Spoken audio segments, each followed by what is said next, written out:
Mapagpalang araw po sa ating lahat. Ang aking pong bahagi ngayon ay Genesis chapter 7 verses 1 to 5. Sinabi ni Yahweh kay Noe, "Pumasok kayong mag-anak sa barko.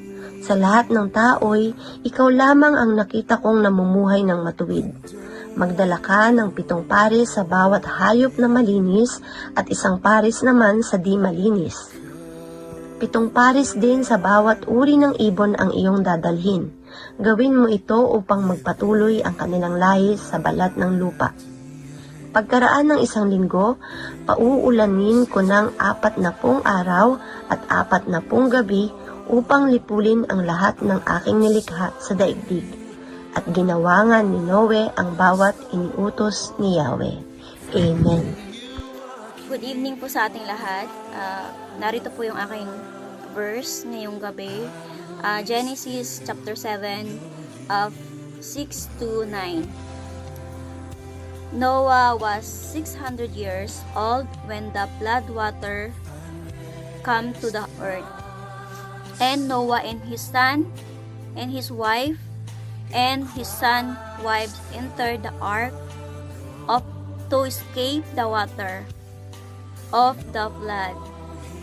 Pairs of clean and unclean animals, of bird and of all creatures that move along the ground, male and female, come to Noah and enter the ark, as God had commanded Noah.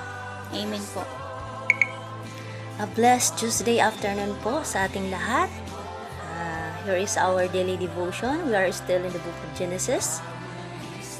And we are approaching in chapter 7, verse 10, 11, 12, 13, and 14. And the scripture says, "And after 7 days, the waters of the flood came upon the earth. In the 600th year of Noah's life, in the 2nd month, on the 17th day of the month.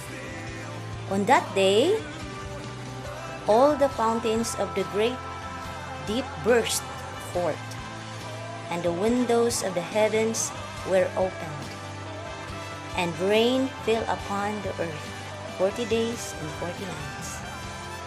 On the very same day, Noah and his sons, Shem and Ham and Japheth, and Noah's wife, and the 3 wives of his sons with them entered the ark.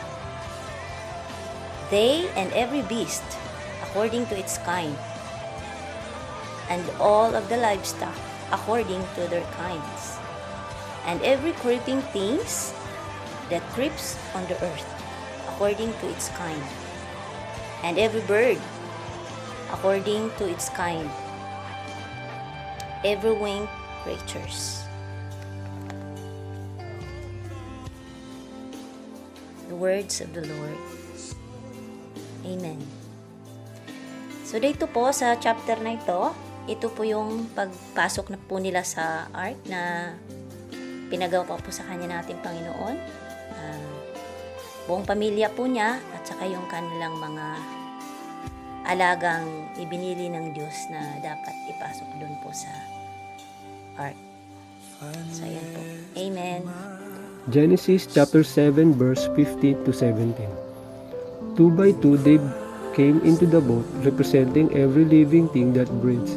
A male and a female of each kind entered, just as God had commanded Noah. Then the Lord closed the door behind them. For 40 days the flood waters grew deeper, covering the ground and lifting the boat high above the earth. So Genesis chapter 7 verses 18 to 21. The water prevailed and increased greatly on the earth, and the ark floated on the face of the waters, and the waters prevailed so mightily on the earth that all the high mountains. Good morning everyone.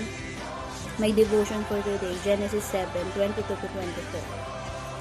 Lahat ng nasa tuyong lupa na may hininga ng buhay sa mga butas ng ulong nito ay namatay.